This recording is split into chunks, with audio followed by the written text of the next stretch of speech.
Evening friends, मैं विपेश तिवारी आप सभी का समाजशास्त्र वैकल्पिक विषय में स्वागत और अभिनंदन करता हूं।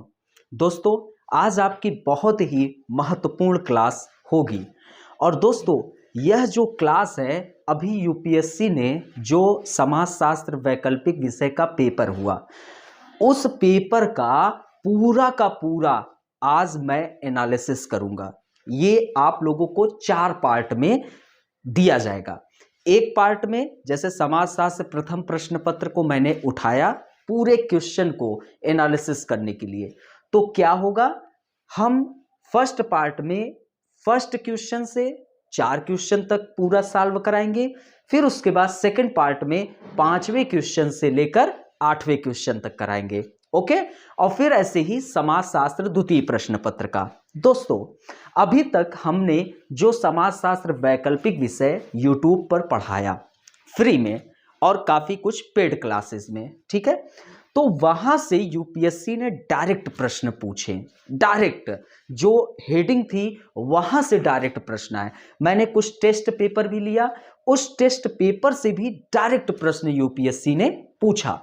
तो दोस्तों, एक चीज और मैंने एनालिसिस किया कि अगर आप प्रीवियस ईयर के क्वेश्चन पेपर को बहुत अच्छे से सॉल्व किए हैं, तो यूपीएससी में अगर आप समाजशास्त्र वैकल्पिक विषय का चुनाव किए हैं और आपने पूरे प्रीवियस ईयर के क्वेश्चन पेपर को बहुत अच्छी तरीके से सॉल्व किए हैं, उसके टॉपिक को टच किए हैं, तो आप 60 से 70% का काम कर लिए हैं। ओके, तो दोस्तों अब अपने इस क्लासेस के दौरान अपने जो जितने अनुभव हैं वो मैं साझा करता चलूंगा। ओके, अच्छा, एक महत्वपूर्ण बात हम यह करना चाहेंगे कि बेस्ट उत्तर लेखन कैसे करें, ये कहीं ना कहीं आपके मन मस्तिष्क में प्रश्न उठता है। ओके, तो दोस्तों सिंपल तरीका पहले हम अपने जिंदगी से महसूस करते हैं, तब जाकर आपको पता चलेगा। ओके, तो जैसे सिंपल, मैं आज कपड़े पहना हूं, ठीक है, खूब अच्छे से शर्ट, एकदम मैच का पैंट प्लस जैकेट पहना हूं, ठीक है, और पूरे फिटिंग का। ओके, हाथ में वॉच भी लगाया हूं, प्लस आंख में अगर चश्मा लगा लिया तो दिखने में क्या लगने लगे, थोड़ा अच्छे दिखने लगे। ओके, तो ऐसे ही यूपीएससी में जब प्रश्नों को आप सॉल्व कर रहे हैं, तो जैसे आपको लग रहा है कि कहीं इंपॉर्टेंट है जिसको मैं एग्जामिनर को हेडलाइन करके दिखाना चाह रहा हूं कि आप उसको देखिए, हो सकता है कि वह कोई और नहीं लिखा है, सिर्फ आप लिखे हैं, और एग्जामिनर का ध्यान अपनी ओर तेजी से आकर्षित करते हैं। अब जैसे मैं चश्मा पहना हूं, ठीक है, और बेस्ट शर्ट पहना हूं, ठीक है, और बढ़िया से ये वॉच लगाया हूं, और प्लस मैं मार्केट में चल रहा हूं। ओके, तो मार्केट में जैसे मैं चल रहा हूं तो कुछ लोग मुझे देखेंगे कि यार कितना अच्छा लुक है ना, यही फटीचर की तरह आप बन के चले हैं, ठीक है, कोई मैच का पैंट शर्ट कुछ नहीं पहने हैं आप, दिखने बाल वोल भी सेटिंग आपकी बेहतरीन नहीं है, कान तक पूरे बाल ऐसे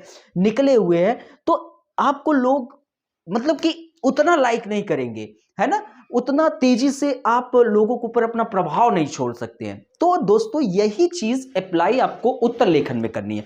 एक कसावट होनी चाहिए, फर्स्ट पैराग्राफ दूसरे पैराग्राफ को रिप्रेजेंट करना चाहिए। ओके, आपका जो भी लिखने की प्रक्रिया है थोड़ा उसमें सजावट होनी अत्यंत आवश्यक है, ताकि एग्जामिनर का ध्यान अपनी ओर तेजी से आकर्षित कर सके। ओके, तो दोस्तों अब हम आपको प्रारंभ करते हैं। तो आज हम आप लोगों को समाजशास्त्र वैकल्पिक विषय में क्या करने वाले हैं, पूरा का पूरा फर्स्ट पेपर, आज फर्स्ट पेपर का एनालिसिस होगा, पूरा संपूर्ण विश्लेषण एक एक क्वेश्चन का। ओके, तो और दूसरी बात, समाजशास्त्र का एक नया बैच प्रारंभ हो रहा है और समाजशास्त्र उत्तर लेखन का नया बैच, थोड़ा इंफॉर्मेशन, फिर अपने क्वेश्चन पे आते हैं, ठीक है। तो दोस्तों ये समाजशास्त्र का जो नया बैच है वो 22 जनवरी से प्रारंभ हो रहा है, 22 जनवरी से, और 1 फरवरी से पहले लेने वालों को 15% डिस्काउंट सौर एकेडमी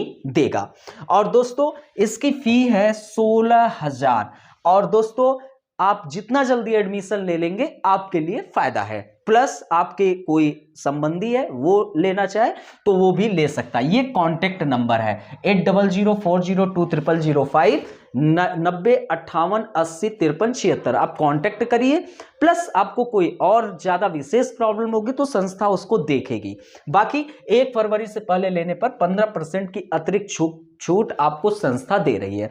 और प्लस दोस्तों, समाजशास्त्र उत्तर लेखन ये बैच इसलिए इंपॉर्टेंट है, इसलिए लाया गया है क्योंकि आपके अंदर एक स्किल डेवलप होना अत्यंत आवश्यक है। प्लस समाजशास्त्र में अभी मैं दिखाऊंगा कि जितने यूपीएससी प्रश्न पूछे हैं उसमें से 60% प्रश्न जो है वो आपके प्रीवियस ईयर के क्वेश्चन पेपर से पूछे जाते हैं। बस क्वेश्चन का भाव बदल दिया जाता है, बाकी वो कहने का तौर तरीका सब एक होता है। ओके, तो ये मान के चलिए कि अगर आप प्रीवियस ईयर क्वेश्चन पेपर के अनुसार उसके सोशियोलॉजी के टॉपिक को टच किए हैं तो आप एग्जाम में हिट करने की बिल्कुल तैयारी में है। ओके, तो दोस्तों ये उत्तर लेखन में आपको 5 टेस्ट फ्री दिया जाएगा, 5 टेस्ट फ्री दिया जाएगा, ठीक है, फ्री रहेगा 5 टेस्ट। और दोस्तों यह उत्तर लेखन का बैच जो है यह आपका 22 जनवरी से प्रारंभ हो रहा है और आप एडमिशन बिल्कुल ले सकते हैं। फीस जो है 2999, मात्र 2999। तो जितना जल्दी हो सके आप एडमिशन लीजिए, आपके लिए फायदा होगा। ओके, अब हम टॉपिक पे आते हैं। चलिए, क्वेश्चन नंबर 1 जो होता है दोस्तों, आपको एक महत्वपूर्ण जानकारी दे दे। जैसे फर्स्ट पेपर का, जैसे समाज शास्त्र का फर्स्ट पेपर है। ओके, समाज शास्त्र का फर्स्ट पेपर है, ठीक है, फर्स्ट पेपर। अब फर्स्ट पेपर में आपको क्वेश्चन नंबर 1 और क्वेश्चन नंबर 5 ये कंपलसरी होता है, इसको आपको हर हाल में सॉल्व करना है। ओके, अब क्वेश्चन नंबर 1 में कई विकल्प होते, A B C D E.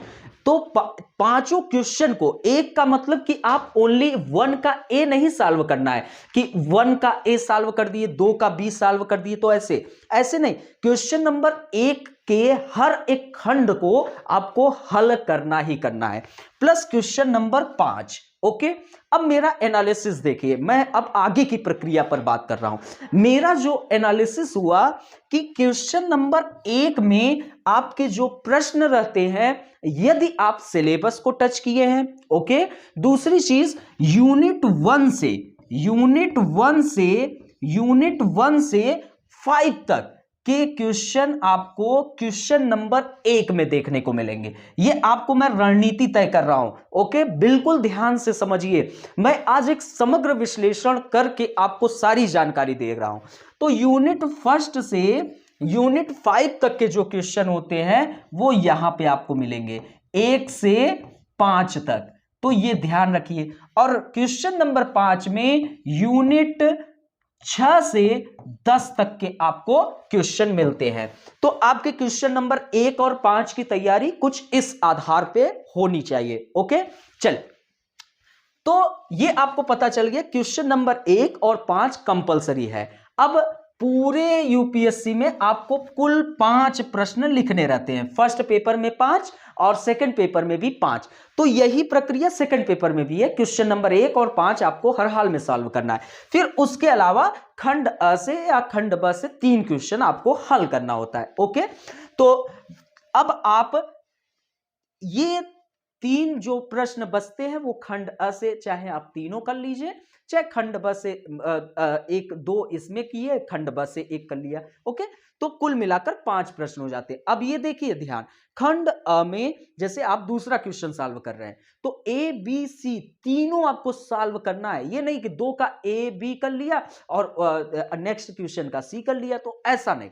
2 अगर टच कर रहे हैं तो तीनों आपको सॉल्व करेंगे, तब एक क्वेश्चन हल माना जाएगा। ओके, सभी को समझ में आ गया? कमेंट करिए, सभी को समझ में आ गया कमेंट कर दीजिए। और वीडियो वीडियोस को तेजी से सभी लोग प्लीज, मैं रिक्वेस्ट कर रहा हूं, थोड़ा शेयर करेंगे, अधिक से अधिक लोग जुड़ेंगे, अधिक से अधिक लोगों को पता चलेगा कि यहां पर जो एनालिसिस हो रही है अब तक की सबसे बेस्ट एनालिसिस आपको मैं दे रहा हूं। अभी तक आप कई लोगों ने एनालिसिस किए होंगे या नहीं किए होंगे ये मुझे नहीं पता है, लेकिन आप उनके क्लासेस को देखेंगे और मेरे सोशियोलॉजी के क्लासेस को देखेंगे तो आपको एक अंतर पता चलेगा। आप अभी जुड़े रहिए, अभी जस्ट अभी क्वेश्चन को जो मैं भागों में बांटकर आपको समझाऊंगा तो आप कहेंगे वाह, सोशियोलॉजी ऐसे सरल की जा सकती है हिंदी माध्यम में। तो आप लोगों के लिए हिंदी माध्यम में समाजशास्त्र की जो प्रक्रियाएं हैं वो मैं बिल्कुल सरल करके आपको प्रोवाइड करूंगा। ओके, चल तो अब क्वेश्चन नंबर 1 में आते हैं, सेक्शन ए, और सोशियोलॉजी फर्स्ट पेपर पे हमारी चर्चा विमर्श हो रही है। कौन से पेपर? फर्स्ट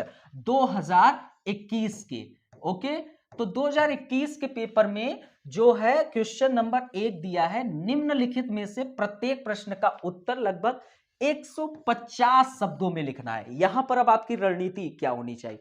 देखिए दोस्तों, कंजूस बनना है। ओके, आप एक प्रशासक बनने जा रहे हैं। प्रशासक के अंदर एक लक्षण होती है मितव्ययिता, अर्थात कि कम रिसोर्सेज में मैक्सिमम प्रॉफिट। आप जब पद धारण करते हैं तो आपको रिसोर्सेज कम मिलता है और उस कम रिसोर्सेज में आपको मैक्सिमम प्रॉफिट देना है। ओके, तो दोस्तों अब आपको यहां पर कम शब्दों में बहुत प्रभावशाली उत्तर लेखन करना है। इतना प्रभावशाली उत्तर लिखना है कि एग्जामिनर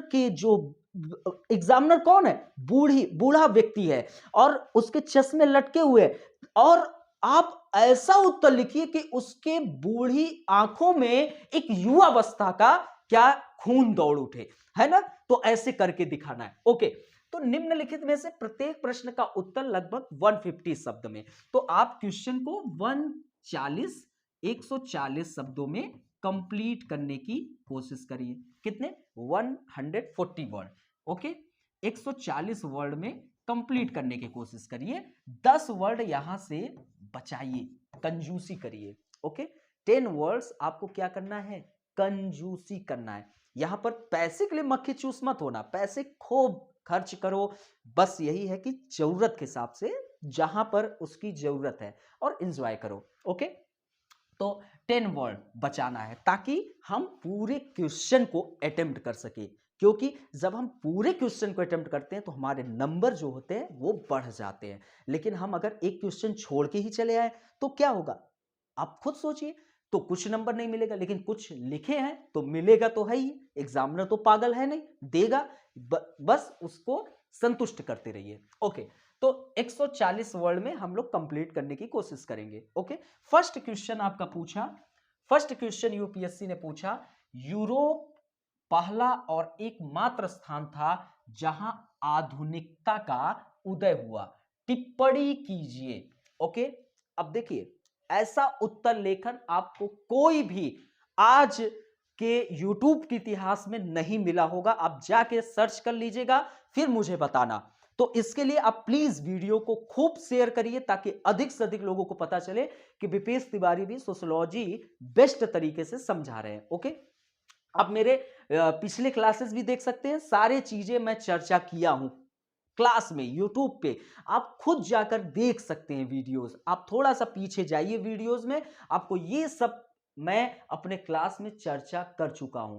तो मैं हमेशा, मेरा नोट्स जो है वो पूरा का पूरा यूपीएससी के प्रश्न को फंसाता है। ये लगातार 3 वर्षों के इतिहास में अब तक ऐसा होता चला आ रहा है। ठीक है, चल, बस आप लोग योजना और कुरुक्षेत्र को बिल्कुल न छोड़िए, तो आपके एक भी प्रश्न गलत नहीं होंगे, क्योंकि कुछ करंट अफेयर की उपयोगिता होती है। ठीक है, तो चलिए, यूरोप पहला और एकमात्र स्थान था जहां आधुनिकता का उदय हुआ, टिप्पणी कीजिए। पहली चीज तो यूपीएससी कभी भी समाजशास्त्र में सिलेबस से बाहर प्रश्न नहीं पूछता है। अब आते हैं हम ये जान ले कि आखिरकार ये कौन से सिलेबस में है। ठीक है, तो दोस्तों यह प्रश्न यूनिट फर्स्ट से पूछा गया है। ओके, कहां से पूछा गया है? यूनिट फर्स्ट से। ओके, टॉपिक कौन है? पाठ्यक्रम, सिलेबस। तो यूरोप में आधुनिकता एवं सामाजिक परिवर्तन तथा समाजशास्त्र का आविर्भाव, ये टॉपिक है। अब इसमें हमें लिखना क्या है? ठीक है। तो लिखने से पहले हमें ये पता होना चाहिए कि ये जो कीवर्ड है टिप्पणी कीजिए, अगर हमको इसका अर्थ पता चल जाए तो हम इस प्रश्न की रूपरेखा जो है वो सही दिशा में दे सकते हैं। तो दोस्तों टिप्पणी कीजिए में हमेशा आपका टिप्पणी कीजिए में आप कैसे लिखेंगे, किसी को कुछ बताना है वह भी संक्षिप्त में, बहुत व्यापकता की आवश्यकता नहीं है। टिप्पणी कीजिए में क्या करना है, जो भी आप अर्थात कि यूरोप के विषय में आखिरकार वहां आधुनिकता का उदय हुआ तो उसको संक्षिप्त में व्याख्या करनी है। ओके, अब आते हैं प्रश्न की मांग में। आखिरकार प्रश्न की डिमांड क्या है, प्रश्न मांग क्या कर रहा है। तो दोस्तों प्रश्न के फर्स्ट पार्ट में आपको यह बताना है कि यूरोप में आधुनिकता का परिदृश्य क्या है। 50% आप बताइए। थोड़ा सा इसमें एक ये जरूर बताइए, क्योंकि अगर यूरोप में आधुनिकता का उदय हुआ तो प्राचीन यूरोप समाज कैसा था, थोड़ा सा व्याख्या करते हुए आधुनिकता पे आ जाइए। और आप आधुनिकता के अध्ययन का पक्ष रख दीजिए 50%, उत्तर आपका कंप्लीट हो जाएगा। ओके, जैसे प्राचीन यूरोप का जो समाज था दोस्तों वह बहुत कठोर था, धर्म एवं चर्च का बड़ा वर्चस्व था, वो लौकिक जीवन पर बहुत तीव्रता से नियंत्रण स्थापित किए थे। उनका विरोध कर पाना जनता के लिए बड़ा कठिन था। लेकिन दोस्तों यूरोप के समाज में कुछ घटनाएं घटी जिन्होंने आधुनिकता का एक मार्ग प्रशस्त किया, जैसे पुनर्जागरण, फ्रांसीसी क्रांति और औद्योगिक क्रांति। दोस्तों पुनर्जागरण के कारण लोगों के अंदर एक वैज्ञानिकता आई, चेतना आई, तार्किक समाज हुआ और वह प्रश्न करने के लिए उठना शुरू हुआ। फ्रांस की क्रांति ने 3 शब्द एक आधुनिक शब्द दिया, जैसे आपका स्वतंत्रता, समानता, बंधुत्व, और औद्योगिक क्रांति भी एक आधुनिकता का। और प्लस क्या हुआ कि इन तीनों के कारण समाज शास्त्र का उद्भव हुआ। अर्थात कि आधुनिक औद्योगिक क्रांति में जब समाज 2 वर्ग में बट गया, पूंजीपति और श्रमिक वर्ग, और इन 2 वर्गों के बटने के कारण बुद्धिजीवी को लगा कि हमें एक ऐसे विषय की आवश्यकता होनी चाहिए। ये यूरोप में उठ रही है बात कि हमें एक ऐसे विषय की आवश्यकता होनी चाहिए जो इन दूरी को कम कर सके, जो पूंजीपति और श्रमिक वर्ग के अंदर है। तो दोस्तों समाज शास्त्र का उद्भव हुआ। और दोस्तों समाज शास्त्र जो होता है वह आधुनिक समाजों का अध्ययन करता है, वह आधुनिकता का अध्ययन करता है, आधुनिकता में चर्चित मुद्दों का अध्ययन करता है, आधुनिकता में मानव समाज के बीच के अंतः संबंधों का अध्ययन करता है। तो दोस्तों यह यूरोप ही एकमात्र ऐसा स्थान जहां आधुनिकता का उदय हुआ। ठीक है, इसमें कुछ आप एग्जाम्पल भी दे दीजिएगा, जैसे सूर्य केंद्रित अवधारणा का विकास, डार्विन के। ठीक है, तो ये प्रक्रियाएं आप करना। प्रश्न बहुत इजी था और बहुत अच्छे से आप लिख सकते हैं। ठीक है, सभी को समझ में आया, ये प्रश्न समझ में आ गया, सभी लोग व्याख्या कर लेंगे, सभी लोग कमेंट करें थंब, सभी लोग कमेंट करें, सभी लोग कमेंट करें, थंब दे दे सभी लोग। ओके, चलिए फिर थोड़ा शेयर भी कर दीजिएगा। ओके, चलिए अब आते हैं नेक्स्ट क्वेश्चन नंबर 1 का बी। ये प्रश्न आपका पूछा, क्या आप समझते हैं कि निजातीय पद्धति शास्त्र विश्वसनीय और वैध डेटा आंकड़े प्राप्त करने में हमारी मदद करता है? अपने उत्तर का औचित्य स्पष्ट करें। ठीक है, तो ये प्रश्न है, सभी को समझ में आ रहा है प्रश्न क्या है? देख लीजिए आपका, क्या आप यह समझते हैं कि निजातीय पद्धति शास्त्र विश्वसनीय और वैध डेटा आंकड़े प्राप्त करने में हमारी मदद करता है? अपने उत्तर का औचित्य स्पष्ट करें। अब दोस्तों मैंने फिर से कहा कि जब हमें यह पता चल जाए कि आखिरकार सिलेबस कहाँ है, हमेशा प्रश्न को लिखते वक्त आपका ये पता होना चाहिए कि आखिरकार किस सिलेबस से, कौन से अंश से यह प्रश्न पूछा गया है। तो दोस्तों यह प्रश्न जो है यूपीएससी के समाज शास्त्र प्रथम प्रश्न पत्र में यूनिट 2 आप सिलेबस देखेंगे तो वहां से पूछा गया है, जिसमें लिखा गया है अनुसंधान क्रिया के प्रमुख सैद्धांतिक तत्व। ये आपका सिलेबस है दोस्तों। ओके, ये आपका क्या हो गया, सिलेबस हो गया। सभी लोग थोड़ा सा धैर्यता से समझने का प्रयास करिए, ठीक है, बहुत अच्छे से, तब मजा देगा। अब दोस्तों, अब देखिए ये सिलेबस हो गया। अब यहां पर हमको ये पता चल जाए कि आखिरकार उत्तर का औचित्य, मतलब औचित्य में क्या लिखना होता है ना, ये आपको पता चल जाए तो थोड़ा क्या होगा, एक दिशा हमें तय हो जाएगी कि हमें आखिरकार क्या लिखना है इसमें। सभी को समझ में आ रहा है, समझ में आ रहा है, ठीक है। तो चल अब हम समझते हैं औचित्य। तो दोस्तों औचित्य में दी गई स्थिति को आपको क्या करना है, उचित सिद्ध करना है।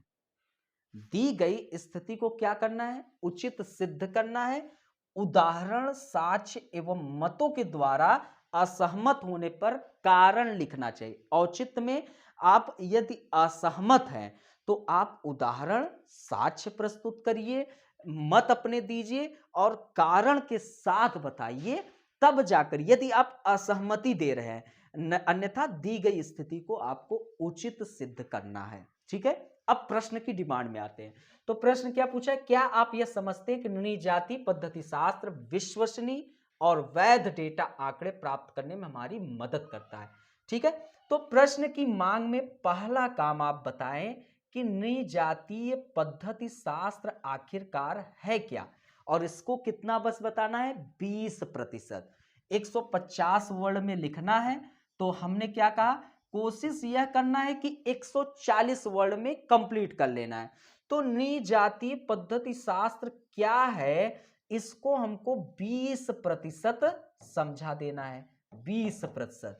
अब यह कैसे यह विश्वसनीय और वैध डेटा प्राप्त करने में मदद करता है, इसको 40% में आप व्याख्या कर दीजिए। प्लस औचित्य जो है वह आपको 40% इसका बता दे तो यह उत्तर कंप्लीट हो जाएगा। अब दोस्तों आते हैं इसके व्याख्या में। तो दोस्तों जो निर्णय पद्धति शास्त्र क्या है, तो निर्णय पद्धति शास्त्र लोक या जनसाधारण लोगों के अध्ययन की एक मानव शास्त्रीय पद्धति होती है।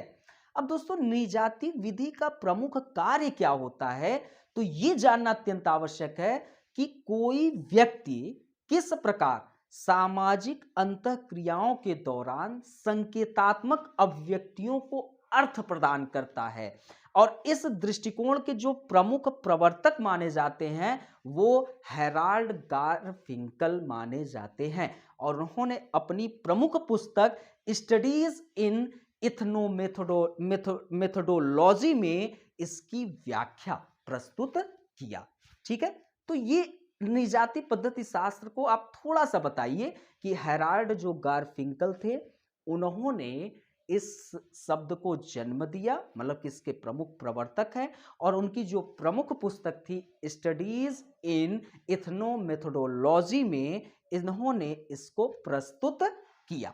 अब दोस्तों इसका आखिरकार उद्देश्य क्या है, तो जनसामान्य को अपने समाज के बारे में उसी रूप में सामान्य ज्ञान उपलब्ध कराना जिस प्रकार वह स्वयं किसी भी वस्तु के बारे में सामान्य ज्ञान जो होता है प्राप्त करता है। ये आपने निर्णय पद्धति शास्त्र को सिंपल तरीके से बता दिया। अब ये कैसे यह विश्वसनीय और वैध डेटा प्राप्त करने में मदद करता है, ये अब थोड़ा आपको पता होना चाहिए। तो दोस्तों निर्णय पद्धति शास्त्र ने समाजशास्त्र की कई परंपरागत विचारधाराओं को बड़े स्तर में चुनौती दी। जितने भी परंपरागत विचारधाराएं मौजूद थी उसको इन्होंने चुनौती दी। जो इथनोमेथोडोलॉजी है यह मानवीय व्यवहार, जो मानव व्यवहार करता है उनके उन आंकड़ों के अध्ययन पर बल देती है जो व्यक्ति के जीवन के प्रतिदिन जो दिनचर्या में शामिल होता है और वह व्यवहारिक क्रिया करता है, राइट। तो इस दृष्टिकोण के अंतर्गत कुल 3 पहलुओं का अध्ययन होता है, जैसे दिन प्रतिदिन की आपकी जो सामान्य क्रियाएं होती हैं, भाषा का जो सामाजिक पक्ष होता है, और सामाजिक प्रतिमानों का वह पक्ष जो व्यक्ति अपने व्यवहार में उपयोग करता है, ओके। और दोस्तों इस पद्धति के अंतर्गत भाषा एवं बातचीत के माध्यम से विश्वसनीय सामाजिक आचरण का अध्ययन किया जाता है। अब आपको थोड़ा क्लियर हो रहा है कि ये कैसे विश्वसनीय और वैध डेटा प्रदान करता है। तो ये आपको पता चल गया कि विश्वसनीय और वैध डेटा प्रदान करने में कौन मदद कर रहा है, जो यह तीन पहलुओं के अध्ययन पर बल दे रहा है। सभी को समझ में आ रहा है ना? प्रश्न की डिमांड की ओर एकदम हम लोग बढ़ते चले जा रहे हैं।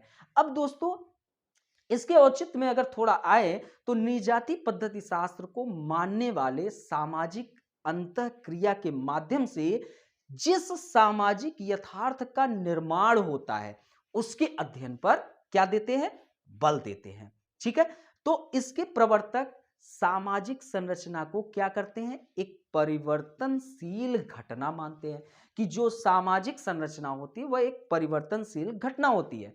अब इसमें जो सब्जेक्ट है या किरदार, जो कर्ता या किरदार अपनी अंतःक्रियाओं के माध्यम से क्या करता है, परिस्थितियों को एक विशेष, जो परिस्थिति क्रिएट होती है उसको विशेष अर्थ देते हैं, जिसमें संरचना को क्या माना जाता है, परिवर्तनशील माना जाता है। इसी कारण से एक विद्वान थे, उनका नाम था ड्रेसेल। ठीक है, उन्होंने कहा कि संरचनात्मक प्रकारात्मक दृष्टिकोण की तुलना नाटक के विभिन्न पात्रों से की जाती है। किसके, नाटक के विभिन्न पात्रों से की जा सकती है जो अपनी क्रियाओं को उस पात्र के अनुरूप करता है। ठीक है, तो मतलब कि ये क्या करना चाह रहे हैं, जो सामाजिक प्रकारात्मक दृष्टिकोण की तुलना नाटक के विभिन्न पात्रों से किया और वो कहे कि जो अपनी क्रियाओं को उस पात्र के अनुरूप करता है जिसका वह अभिनय कर रहा है। ठीक है, जबकि इथनोमेथोडोलॉजी के प्रवर्तक इसकी तुलना किससे करते हैं, खेल के मैदान में खिलाड़ियों की उन विशेष क्रियाओं से करते हैं जहां हर खिलाड़ी खेल को एक विशिष्ट ढंग से खेल रहा है। ओके, अर्थात कि संरचनात्मक जो प्रकारात्मक दृष्टिकोण वाले हैं वो स्थिति का महत्व दे रहे हैं। ठीक है, और लेकिन जो इथनोमेथोडोलॉजी वाले हैं वो कार्य को संपन्न करने की विशिष्टता को बल दे रहे हैं। ठीक है, तो अब आप कहां पे, यहां पर आप क्लियर हो रहे हैं। थोड़ा दोस्तों ये मैं मॉडल उत्तर की व्याख्या कर रहा हूं, मैं यहां पर समझाने के लिए क्लासेस नहीं ले रहा हूं, यहां पर मैं मॉडल उत्तर पर चर्चा कर रहा हूं ताकि आपके पास एक पता चले कि हमको किस प्रकार की व्याख्या करनी है। ठीक है, सभी को समझ में आ रहा है ना कि हम किस ओर चल रहे हैं। ठीक है, तो अतः सामाजिक वास्तविकता से संबंधित विश्वसनीय और वैध आंकड़े देने में अधिक सार्थक इथनोमेथोडोलॉजी को माना गया, परंतु इसमें दोष भी है। इस पद्धति के द्वारा हम विस्तृत सामाजिक यथार्थ का अध्ययन जो है नहीं कर पाते हैं, क्योंकि यह कहना बिल्कुल असंगत नहीं है, जो इथनोमेथोडोलॉजी है यह व्यक्तिपरक दृष्टिकोण पर आधारित है। अब आप एक असहमति पे अपना एक कारण दे दिए क्योंकि यह व्यक्तिपरक दृष्टिकोण है। सभी को समझ में आया? ठीक है, तो जो औचित्य था, पहले दी गई स्थिति को हम उचित सिद्ध करने का प्रयास किए कि जो इथनोमेथोडोलॉजी है वह एक विश्वसनीय और वैध डेटा आंकड़े देने में समर्थ है, क्योंकि तीन पहलुओं के अध्ययन पर यह बल देता है। दिन प्रतिदिन की सामान्य क्रियाएं, जो भाषा का सामाजिक पक्ष होता है, और सामाजिक प्रतिमानों का वह पक्ष जो व्यक्ति अपने व्यवहार में उपयोग करता है। अब आपने 30 लेकिन असहमति पर कारण बता दिए, तो ये इथनोमेथोडोलॉजी पे प्रश्न था, सभी को समझ में आ गया होगा। बाकी इस पर क्लास जो है वो सब हमारे पेड बैच में है, तो वो वहां पर उपस्थित है। ठीक है, सभी को समझ में आ गया, कोई दिक्कत? चले अब आगे चलिए। ये दोस्तों जो समाजशास्त्र वैकल्पिक विषय का नया बैच प्रारंभ हो गया है। 1 फरवरी से पहले लेने पर 15% की छूट, 22 जनवरी से ये प्रारंभ हो गया है। ठीक है, और सेकंड में 2999, ये आपके लिए बहुत ज्यादा इंपॉर्टेंट है, जो पढ़ चुके हैं सोशियोलॉजी उनके लिए बहुत उपयोगी है। सोशियोलॉजी आंसर राइटिंग प्रोग्राम, और ये 2012 से 21 तक के सभी प्रश्नों पर विस्तृत चर्चा होगी, और फीस ओनली 2999 रुपए, 22 जनवरी 2022 से प्रारंभ। आपको जुड़ना है तो कॉल करें। ठीक है, चल, अब दोस्तों एक प्रश्न, ये बहुत अच्छा प्रश्न पूछा गया है। सभी लोग बताएं कि प्रश्न, क्या यह प्रश्न को आप हल कर सकते हैं? सभी लोग कमेंट करें, सभी लोग कमेंट करें, क्या यह प्रश्न आप हल करने की स्थिति में है? कोई बहुत कठिन प्रश्न तो पूछा नहीं गया है। चल, इसकी व्याख्या में आएंगे। चल चल तो दोस्तों अब इस प्रश्न में आते हैं। प्रश्न पूछा गया है, जनगणना पद्धति के माध्यम से डेटा आंकड़े एकत्रित करने में आने वाली चुनौतियों की चर्चा कीजिए। तो दोस्तों मैंने फिर कहा कि हम पहले सिलेबस में आएंगे कि आखिरकार ये किस सिलेबस से कहां से प्रश्न पूछा गया है। तो दोस्तों यूनिट सेकंड से प्रश्न है और डेटा संग्रहण की तकनीक, सिलेबस क्या है? डेटा संग्रहण की तकनीक से यह प्रश्न पूछा गया है। ठीक है, अब आते हैं दोस्तों आखिरकार इस प्रश्न की मांग क्या है। तो दोस्तों प्रश्न की मांग से पहले हमको यह पता चल जाए कि आखिरकार चर्चा कीजिए में क्या लिखना होता है।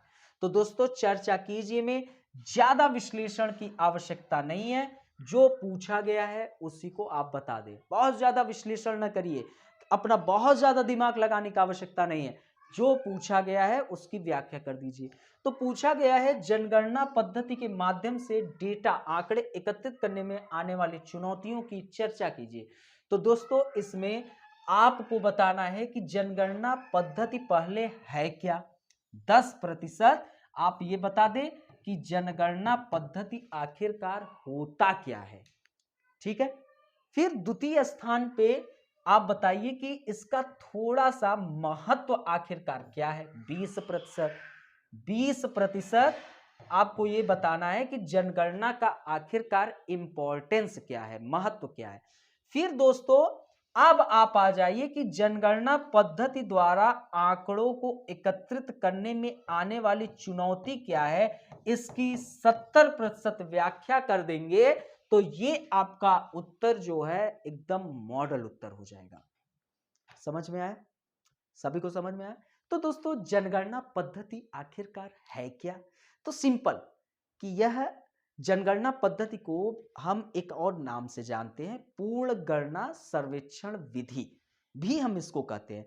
और यह वह प्रक्रिया होती है जिसके तहत एक निश्चित समयांतराल में, ठीक है, लॉन्ग टर्म नहीं, निश्चित समयांतराल में किसी भी देश में एक निर्धारित सीमा में रह रहे लोगों की संख्या, उनके सामाजिक, सांस्कृतिक और आर्थिक जीवन में संबंधित जो आंकड़े होते हैं उसको हम कलेक्ट करते हैं और उनका हम अध्ययन करते हैं तथा दोस्तों संबंधित आंकड़ों को प्रकाशित भी किया जाता है। सिंपल तरीके से आपने बता दिया कि जनगणना पद्धति है क्या। अब थोड़ा इसके महत्व में आ जाए। भाई कुछ कोई प्रश्न पूछा गया है, थोड़ा सा महत्व बता दीजिए। तो जनगणना जो होती है वह वृहत स्तर पर आंकड़ों को एकत्र करने की एक बहुत महत्वपूर्ण प्रक्रिया होती है, वृहत स्तर पर। और इसके तहत देश के जो जनसांख्यिकी लाभांश के बारे में जानकारी हम इकट्ठा कर लेते हैं।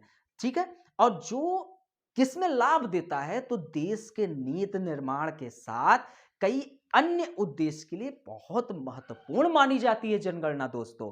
और जनगणना के आंकड़ों के आधार पर तो ही लोकसभा, राज्य, विधानसभा एवं स्थानीय निकायों के निर्वाचन क्षेत्रों का क्या किया जाता है, परिसीमन किया जाता है। अब दोस्तों आप 30% की व्याख्या की स्थिति में आ गए, 30% आप सही रूप से व्याख्या कर दिए।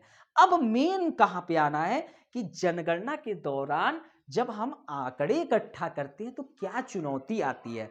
आप लोग देखो कभी कभी ये होते हो ना, सरकारी लाभ मुझे चाहिए, सरकारी लाभ चाहिए हमको, हो सकता है किसी चीज से हम विमुख हो जाए तो आप अपना पूर्ण जानकारी नहीं देते हैं, तो ये भी एक समस्या के तौर पे भी तो चुनौती के तौर पे रख लो। चलिए आते हैं पहले पे कि आंकड़ों के दौरान क्या चुनौतियां आती है इकट्ठा करने में। तो कई बार अनेक भ्रांतियों, अशिक्षा के कारण या सरकारी योजना का लाभ न मिलने के भय से लोग जनगणना में अपनी सही जो इंफॉर्मेशन होती है उसको देना पसंद नहीं करते हैं। और दोस्तों जनगणना प्रक्रिया में आंकड़े एकत्र करने के लिए डिजिटल माध्यम का प्रयोग होता है, ये आपको पता है। तो इसके प्रयोग से जनगणना के दौरान प्राप्त आंकड़ों के मूल्यांकन में तेजी आ जाती है, क्योंकि डिजिटल काम क्या करता है, तेजी करता है। जो एक मानव एक जगह बैठकर पेन कॉपी से करेगा, उससे तेज डिजिटल कर देता है। परंतु दोस्तों, डिजिटल प्रक्रिया की भी अपनी एक सीमाएं होती हैं और उसकी चुनौतियां भी होती हैं, ये आपको पता है। तो ये जो जनगणना के दौरान जो आंकड़े मिल गए हैं, इसके भंडारण और बैकअप पर भी हमको विशेष ध्यान देने की आवश्यकता होनी चाहिए, क्योंकि डेटा का दुरुपयोग अगर हो गया तो उसका बहुत बड़ा नुकसान हो सकता है, क्योंकि यह भय बनी रहती है। तो ये दूसरी चुनौती आप लिख लीजिए। फिर उसके बाद जनगणना प्रक्रिया में लोगों के जीवन के सामाजिक, आर्थिक एवं सांस्कृतिक जैसे महत्वपूर्ण पहलुओं से संबंधित जानकारी एकत्रित की जाती है। ओके, साथ ही आवश्यकता पड़ने पर यह जानकारी प्रशासन के विभिन्न स्तरों पर क्या की जाती है, साझा की जा सकती है। तो ऐसे में जो क्षेत्रीय प्रशासक होते हैं वो बड़े कमीने टाइप के लोग होते हैं, तो वो क्या काम करते हैं, क्षेत्रीय प्रशासकों द्वारा इस प्रकार की संवेदनशील जानकारी का दुरुपयोग किए जाने का भय बना रहता है। तो दोस्तों, ये आपका मॉडल उत्तर। देखिए दोस्तों, मैं थोड़ा तेजी से मॉडल उत्तर दे रहा हूं, इसमें आपको चिंता करने की आवश्यकता नहीं है। इसलिए नहीं, क्योंकि मैं इन सब की व्याख्या अलग से कर दूंगा। ये बहुत जरूरी है दोस्तों कि मैं तेजी से आपका कार्य कर दूं, है ना, क्योंकि इसमें बहुत टाइम लग सकता है। ओके, तो थोड़ा सा तेजी काम करते हुए चलना है। बाकी सबको समझ में आ रहा है? ये मैं आपका बड़े अच्छे से कम ये 2 रात 3 रात की मेहनत से कि आपको कितना सरल करके चीजें दे, ताकि आप बेहतर रूप से समझ सके सोशियोलॉजी को। तो सभी को मजा आ रहा है, सभी समझ पा रहे हो? ओके, चले अब आगे। आपके लिए बहुत अच्छे से सारी चीजें तैयार की गई हैं, ठीक है। तो ये आपको सारी चीजें समझ में आ रही है कि नहीं दोस्तों? सभी लोग कमेंट करें, है ना। मेरा चश्मा अच्छा लग रहा था ना आज? क्यों, चश्मा अच्छा लग रहा था सही में? चल ठीक है, ओके। अब प्रश्न की प्रक्रिया में आगे बढ़ते हैं। अब नेक्स्ट प्रश्न, पहले का डी, स्पष्ट कीजिए कि क्या दुर्खिम का श्रम विभाजन का सिद्धांत आज के संदर्भ में प्रासंगिक है। बहुत अच्छे से पढ़ाया हूं। आपके यूनिट 4 से प्रश्न है। यूनिट 4 में 6 थिंकर दिए हैं और खूब प्रश्न पूछा गया है। यूनिट 4 में कितने थिंकर दिए गए हैं? सभी लोग कमेंट बताओ, हमारे पेड बैच के बच्चे तुरंत कमेंट करो। यूनिट 4 में कितने थिंकर दिए गए हैं? सभी लोगों का कमेंट आना चाहिए। Karl Marx, Weber, Parsons, Merton, Mead, Durkheim, और खूब प्रश्न पूछा है। चलिए, तो दोस्तों स्पष्ट कीजिए क्या दुर्खिम का श्रम विभाजन का सिद्धांत आज के संदर्भ में प्रासंगिक है। पढ़ाया गया था कि नहीं? सभी लोग कमेंट करो। पेड बैच के बच्चे कमेंट करो, पढ़ाया गया है। चल, तो दोस्तों ये पाठ्यक्रम दुर्खिम के श्रम विभाजन से यूनिट 4 से प्रश्न पूछा गया है। आपको ये पता होना चाहिए प्रासंगिक का मतलब क्या होता है। सब कुछ लोग जानते हैं और कुछ लोग हो सकता है कि न जानते हो, तो मैं लिख दिया हूं कि प्रासंगिक का मतलब अनुकूल होता है, ठीक है, अनुकूल।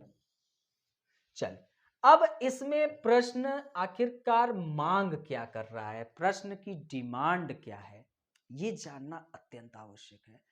तो दोस्तों प्रश्न यहां पर जो मांग कर रही है, आप सिंपल तरीके से बताएं दुर्खिम का श्रम विभाजन है क्या।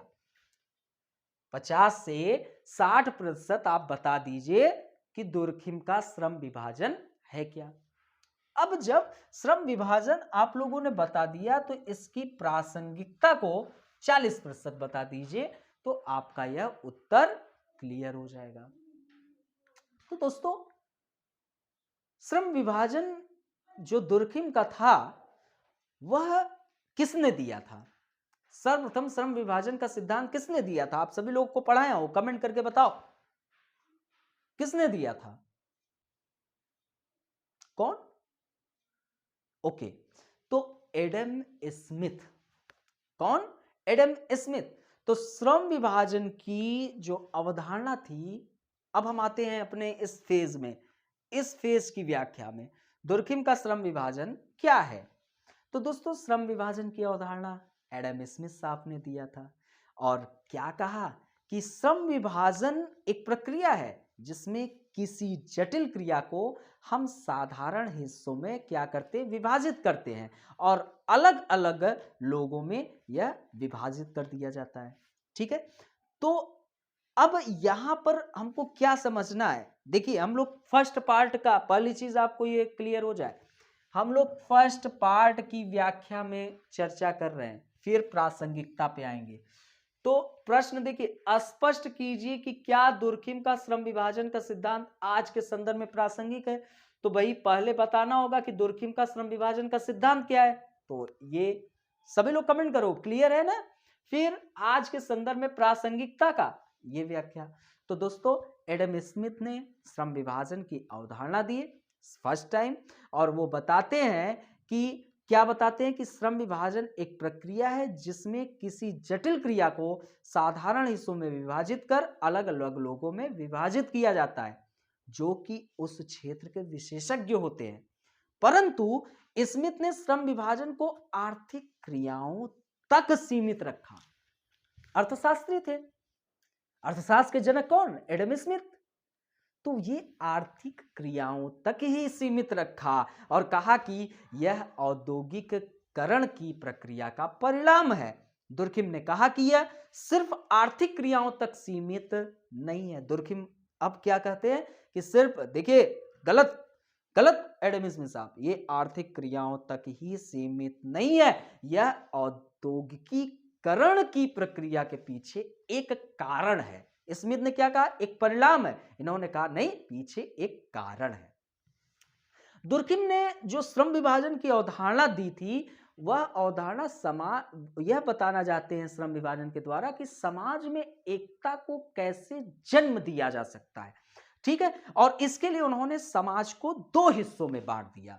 वो फर्स्ट हिस्सा जो था वो था साधारण छोटा समाज, और सेकंड हिस्सा जो था आधुनिक औद्योगिक समाज।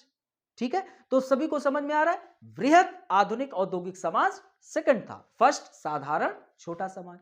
अब दोस्तों वो साधारण छोटे समाज में बताते हैं, साधारण छोटे समाज में एकता का थोड़ा अभाव होता है और यांत्रिक एकता जन्म लेती है। कैसे, क्योंकि इस यहां पर साधारण छोटा समाज है, जनसंख्या क्या होगी, कम होगी, उत्पादन कम होगा, उपभोग भी कम होगा। ठीक है, परिवार जो होता है वह उत्पादन एवं उपभोग की इकाई होती है, और सब यहां पर श्रम विभाजन कार्य के विशेषीकरण पर आधारित नहीं होती है कि योग्यता पर आधारित हो। ठीक है, तो ये चीज यहां पर समस्या थी। और दोस्तों यहां पर परिवार आत्मनिर्भर होता है, लेकिन एकता जो होती है वो कमजोर होती है और यांत्रिक एकता को जन्म देती है।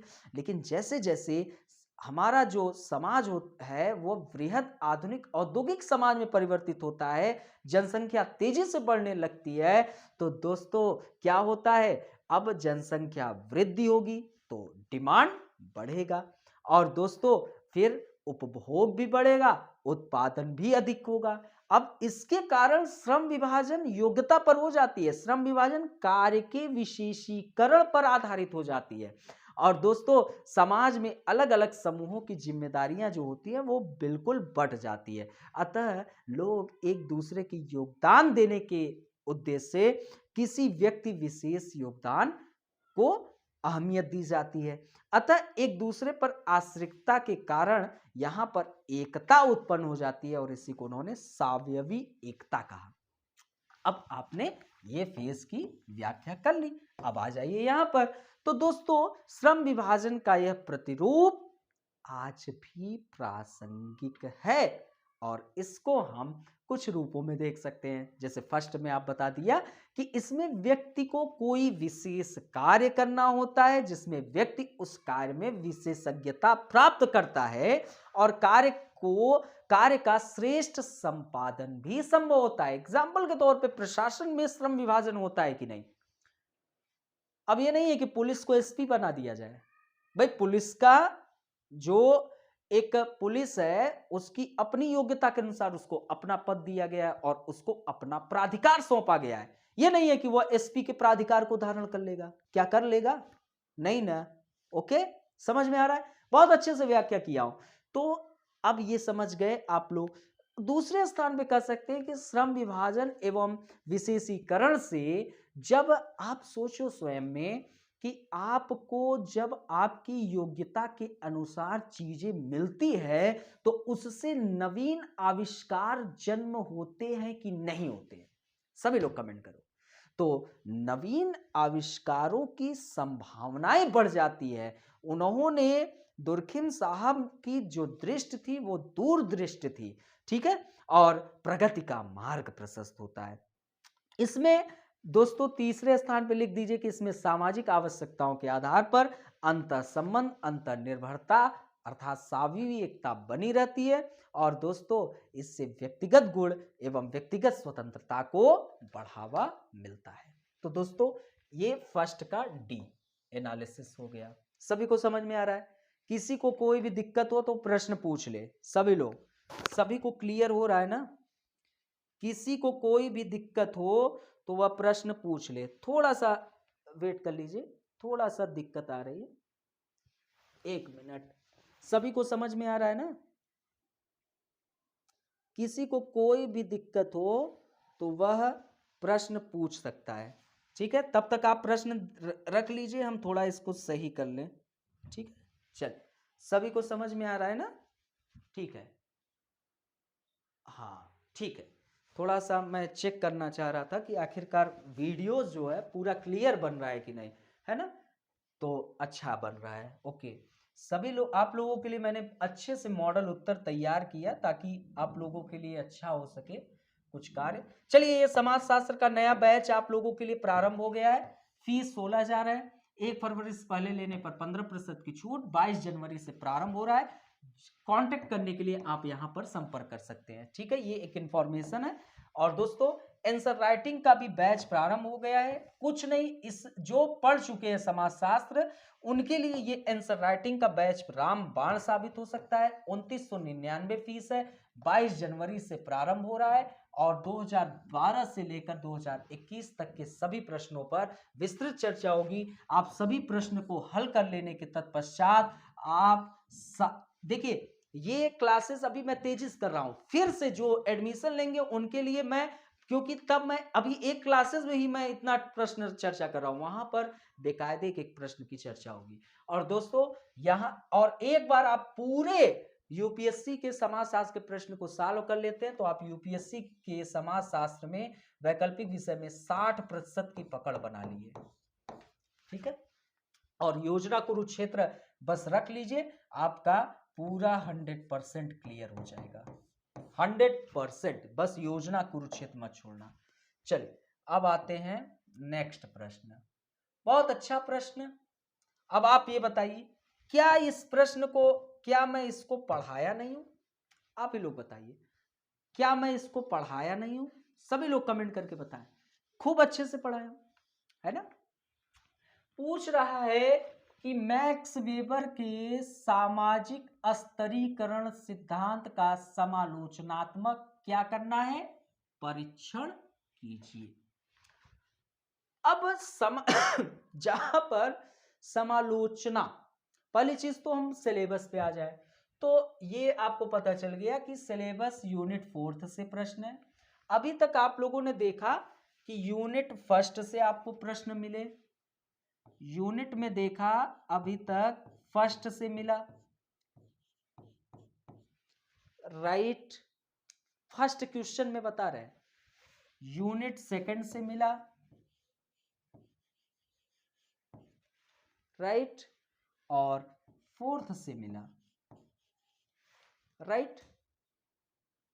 तो अब आप सोचिए, जो मैं कह रहा हूं, क्वेश्चन नंबर 1 और 5 की तैयारी अच्छे से करिए, क्योंकि ये आप अगर अटेम्प्ट नहीं किए, क्योंकि इसको आपको हर हाल में हल करना है, और ये प्रश्न इजी आते हैं हमेशा यूपीएससी में। अगर आप इसको हल नहीं करते तो उसका प्रभाव गंदा जाता है, और हल नहीं करेंगे पेपर जचेगा नहीं। आप तो हल करेंगे ही, लेकिन इसको कोशिश करिए कि बेस्ट लिखने की कोशिश, ठीक? बाकी हम हैं, ओके? आप लोगों को कोई भी दिक्कत होगी, मान लीजिए कि एडमिशन नहीं लियो, फिर भी कांटेक्ट कर लियो तो कोई दिक्कत होने नहीं देंगे, ठीक है? मैक्स वेबर के सामाजिक स्तरीकरण सिद्धांत का समालोचनात्मक परीक्षण कीजिए। फर्स्ट क्वेश्चन का लास्ट प्रश्न है, ठीक है। अब दोस्तों यहां पर आपको सबसे पहले सामाजिक स्तरीकरण होता क्या है, 10%। आखिरकार प्रश्न की मांग में जब आओगे तो सामाजिक स्तरीकरण क्या होता है, इसको यदि हम 10% समझाते तो सोने पे सुहागा। फिर उसके बाद मैक्स वीबर जो है वो सामाजिक स्तरीकरण के संदर्भ में क्या कहते हैं, इसको 70% और आलोचना 20%। ओके, समझ में आ गया। आपको पता है कि ये टॉपिक मैंने बहुत अच्छे से आप लोगों को पढ़ाया हूं, ठीक है। अच्छा, अब सिंपल तरीके से बताइए सामाजिक स्तरीकरण क्या है। तो समाज के जो विभिन्न समूह होते हैं, तो समाज को विभिन्न समूहों में विभाजित कर उन समूहों को एक के ऊपर एक श्रेणीबद्ध तरीके से सुसज्जित जो करना होता है, उस व्यवस्था को सामाजिक स्तरीकरण कहते हैं, ठीक है। क्या होता है, समाज को विभिन्न समूहों में विभाजित कर दिया गया और फिर उसके बाद उन समूहों को एक के ऊपर श्रेणीबद्ध तरीके से सुसज्जित करने की व्यवस्था को सामाजिक स्तरीकरण कहते हैं। अब जैसे समूह ब्राह्मण के नीचे क्षत्रिय, नीचे वैश्य, नीचे शूद्र, है ना। तो ये नहीं लिखना है, सिर्फ सामाजिक स्तरीकरण क्या है। जो मैक्स वेबर का सामाजिक स्तरीकरण है, यह कार्ल मार्क्स की आलोचना और विस्तार के रूप में देखा जाता है। ये आपको मैंने बड़े अच्छे से बताया हूं। कार्ल मार्क्स जो थे वो स्तरीकरण अर्थात कि वर्ग विभाजन को एकमात्र कारण आर्थिक को मानते थे। डिटेल में पढ़ाया हूं। तो अब हम आते हैं इस सेकंड के मॉडल उत्तर में। हम ऐसे व्याख्या कर देंगे तो आपको समझ में तो आ जाएगा, लेकिन एक मॉडल उत्तर मैं मोजवानी मतलब कि जो मैं बनाया हूं उसको पढ़ दूंगा ना, तो आपको क्लियर हो जाएगा। बाकी आप जो है पेड बैच से जुड़िए, आपको बहुत लाभ मिलेगा उत्तर लेखन से, ठीक है। चलिए, मैक्स वेबर का सामाजिक स्तरीकरण क्या है। तो दोस्तों वेबर ने सामाजिक स्तरीकरण के मार्क्सवादी सिद्धांत की आलोचना एवं विस्तार किया। मार्क्स ने कहा कि स्तरीकरण के लिए केवल और केवल वर्ग विभाजन आधार है। वेबर ने वर्ग विभाजन के साथ साथ शक्ति एवं परिस्थिति वर्ग विभाजन के साथ साथ वेबर ने शक्ति एवं परिस्थिति को भी स्तरीकरण का आधार माना। इसी को तो हम त्रिपक्षीय सिद्धांत कहते हैं। वेबर के स्तरीकरण का त्रिपक्षीय सिद्धांत कहते हैं।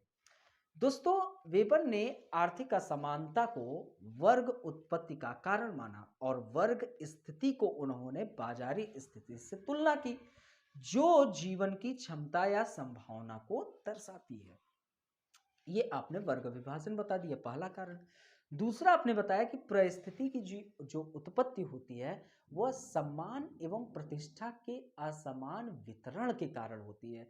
जिनको समाज में परिस्थिति अर्थात कि मान सम्मान प्रतिष्ठा ज्यादा है मिला है वो उच्च, और जिनको कम वो निम्न। जैसे आप वर्तमान भारतीय समाज में व्याप्त देख सकते हैं, ब्राह्मण, क्षत्रिय, वैश्य, शूद्र। अब दोस्तों शक्ति में वेबर कहते हैं कि जो राजनैतिक शक्ति को शक्ति के तौर पर स्तरीकरण का आधार माना, अर्थात कि राजनैतिक शक्ति धारण करने वाला समूह स्तरीकरण की में उच्च स्थान और जो नहीं धारण वो निम्न स्थान। अब आपने एक इसकी व्याख्या 70% तक कर ली। अब आलोचना में 20% में आ जाइए। तो तीनों परिप्रेक्ष्यों के स्तरीकरण में अगर देखें तो वेबर ने पहली चीज तो शक्ति पहलू पर बहुत कम बल दिया और इसे मुख्यतः अवशेषी संवर्ग उन्होंने बस माना, क्योंकि राजनीतिक शक्ति सामाजिक तथा आर्थिक शक्ति को प्रतिबंधित परिलक्षित कर सकती है। अतः धनी लोग परिस्थिति और राजनीतिक शक्ति क्या करते हैं, प्राप्त करना भी चाहते हैं। भाई जो धनी व्यक्ति है, जिसके पास आर्थिक रूप से ज्यादा ताकतवर है, तो आप ही सोचो कि वह क्या काम करेगा, वह परिस्थिति और राजनीतिक शक्ति दोनों चाहेगा कि हमको दोनों मिले, है ना। अब दोस्तों अगर देखें आलोचना में, तो जिनकी परिस्थिति ऊंची होती है वे राजनीतिक दबदबा हासिल करने की इच्छा रखते हैं, और राजनीति से जुड़े लोग भी परिस्थिति और धनबल में दिलचस्पी बिल्कुल रखते हैं, और अच्छे खासे रखते हैं कि नहीं। अब दोस्तों ये ध्यान रखिए, एक आलोचना हो गई कि आपने एक आलोचना कर दी। अब हम एक और आलोचना इसमें कर सकते हैं कि परिस्थिति का जो मूल्यांकन है वह एक सीमा तक आर्थिक मानदंडों पर निर्भर करती है, क्योंकि जीवन शैली को बनाए रखने के लिए धन का होना जरूरी है कि नहीं। भाई मैं सिंपल तरीके से इसको अन्यथा मत लेना, जैसे मान लीजिए कि मैं ब्राह्मण हूं, अब ब्राह्मणत्व को मजबूत करने के लिए तो भाई हमको धन की तो आवश्यकता होगी ही होगी, तो ये आर्थिक हुआ, तो ये आलोचना में आप लिख सकते हैं, ठीक है। अब आते हैं दूसरे प्रश्न की ओर।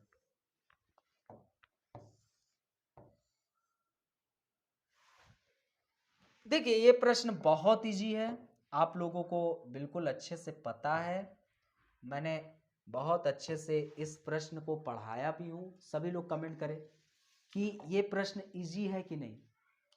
प्रश्न पूछा है कि बहुविषयकता। अब देखिए अब आप क्वेश्चन नंबर 1 को क्रॉस कर चुके हैं, अब हम आगे बढ़ रहे हैं। तो बहुविषयकता के बढ़ते महत्व के दृष्टिकोण से आप समाजशास्त्र को अन्य सामाजिक विज्ञानों से कैसे संबंधित मानते हैं। यूनिट फर्स्ट से, अभी तक आपने देखा कि यूनिट फर्स्ट से, देखिए दोस्तों ये प्रश्न रिपीटेड है, आपको अभी तक मैंने जो बता रहा हूं कि आपके कौन कौन प्रश्न रिपीटेड है, तो दोस्तों आपका यह प्रश्न भी रिपीटेड है। 2016 के प्रश्न को देख लीजिए, आपको मिल जाएगा, भाव बदला है बस, प्रश्न रिपीटेड है। आपका ये प्रश्न पूर्णतः रूप से रिपीटेड नहीं मान सकते हैं, तो इसको हम नहीं रखते हैं। ये आपका जो प्रश्न है, ये प्रश्न आपका, पहली चीज तो ये चर्चा में है, जनगणना, तो आपको स्वयं ध्यान रखने की भी आवश्यकता है।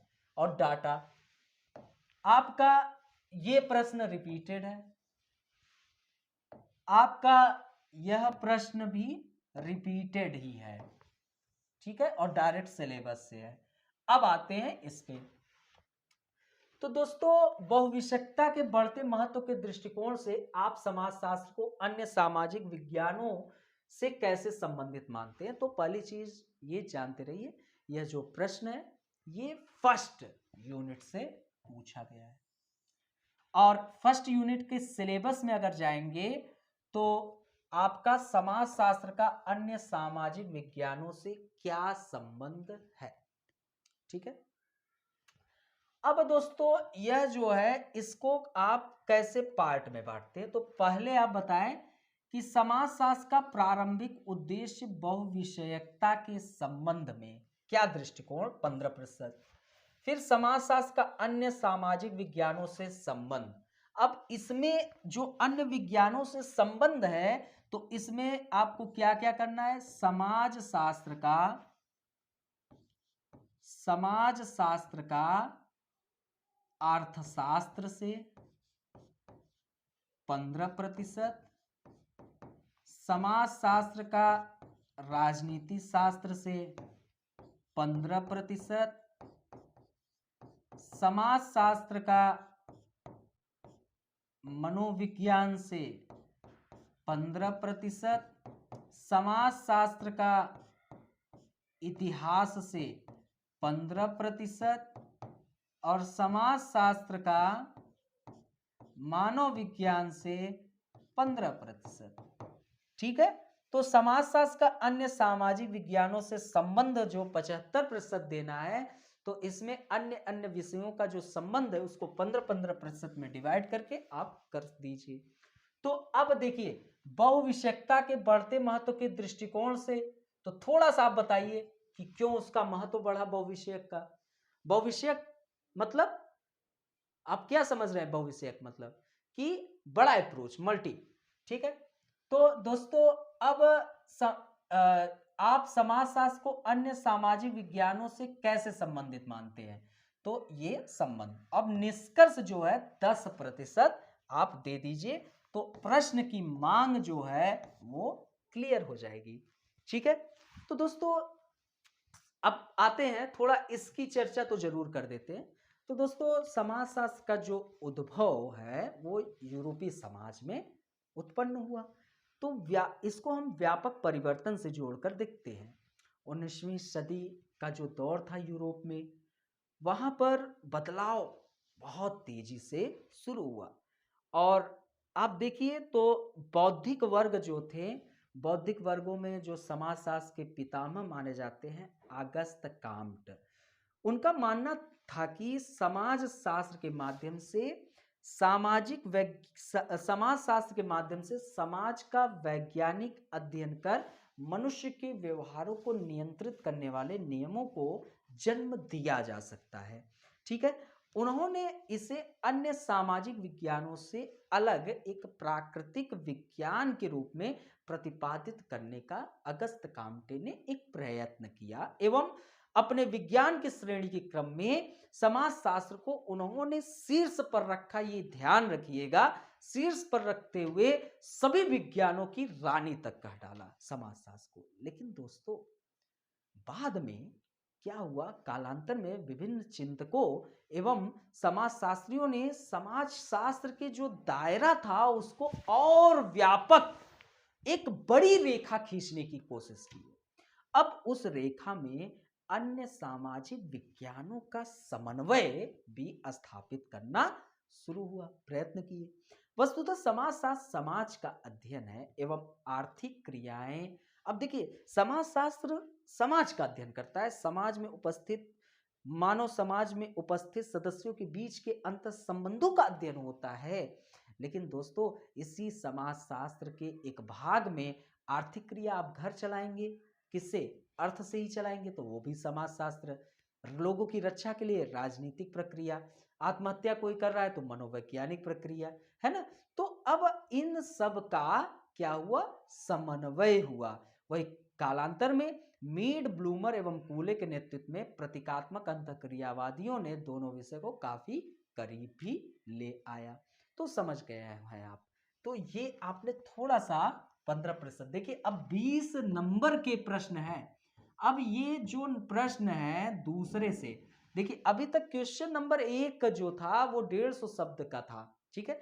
लेकिन ये जो नंबर है ये 20 नंबर के प्रश्न है।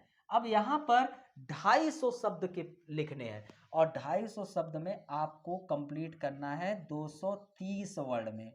20 वर्डों की चोरी कर लीजिए।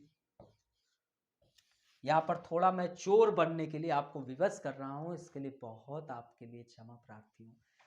आप लोग नाराज ना होइएगा, ये चोरी आपके लिए बहुत शानदार है, बाकी और चोरी ना करिएगा, है ना, समझ रहे हैं ना। चल ओके। तो दोस्तों सभी लोग क्लियर हो रहे हैं, तो प्रश्न की मांग समझ गए, ये फर्स्ट पार्ट खत्म हो गया। अब आप समाजशास्त्र का अर्थशास्त्र से, भाई समाजशास्त्र अर्थशास्त्र का अंतर बताइए और फिर एक दूसरे की जरूरत बताइए। वैसे समाजशास्त्र राजनीति शास्त्र, वैसे मनोविज्ञान, इतिहास, खत्म। ठीक है, इसको कर लेंगे। इसके मॉडल उत्तर पे मुझे नहीं लगता है कि बहुत ज़्यादा एनर्जी मुझे खर्च करने की आवश्यकता है। ठीक है, समझ रहे हैं आप सभी लोग, क्लियर है। चलिए अब नेक्स्ट प्रश्न की ओर हम लोग चलते हैं। चलिए, हमने फर्स्ट पार्ट को व्याख्या कर दी, ये थोड़ा आप लोग करना।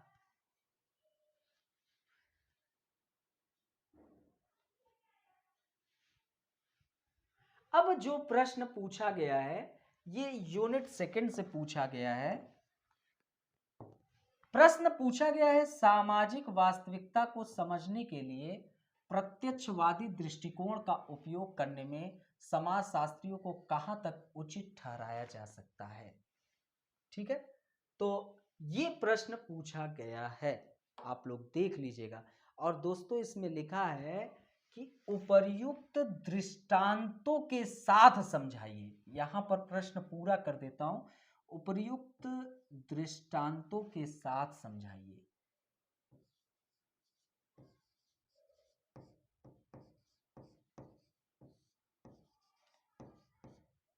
के साथ समझाइए। ठीक है, ये इसके आगे का है। ठीक है, अब प्रश्न फिर से पढ़ता हूं। सामाजिक वास्तविकता को समझने के लिए प्रत्यक्षवादी दृष्टिकोण का उपयोग करने में समाजशास्त्रियों को कहां तक उचित ठहराया जा सकता है? उपयुक्त दृष्टांतों के साथ। ठीक है, उपर्युक्त दृष्टांतों के साथ आपको इसको क्या करना है? समझाना है। सभी को क्लियर हो रहा है? 1 मिनट। ठीक है, हाँ चलिए, अब यहां पर आपको ये हो गया होगा कि दृष्टांत का मतलब क्या है। तो निश्चित एवं प्रमाणित रूप से देखना। दृष्टांत का मतलब निश्चित एवं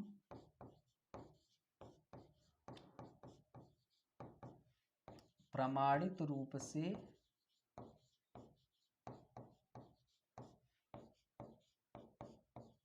देखना। ठीक है, तो चलिए, तो सामाजिक वास्तविकता को समझने के लिए प्रत्यक्षवादी दृष्टिकोण का उपयोग करने में समाजशास्त्रियों को कहां तक उचित ठहराया जा सकता है? उपयुक्त दृष्टांतों के साथ समझाइए। अब दोस्तों, ये आपका यूनिट 2 से प्रश्न है। पाठ्यक्रम क्या है? प्रत्यक्षवाद एवं इसकी समीक्षा। प्रश्न की डिमांड क्या है? तो सिंपल बताइए भैया, पहले प्रत्यक्षवाद क्या है?